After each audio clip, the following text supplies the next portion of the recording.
just loading the car to do an equipment check before we head off.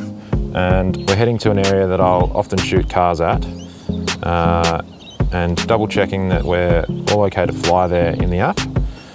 And yep, we're all okay to fly there.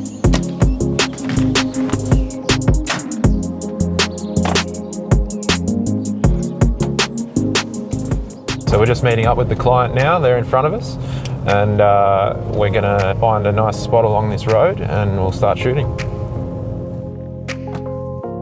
I'm just doing one last check of the OpenSky app to make sure that we're all safe and good to fly here.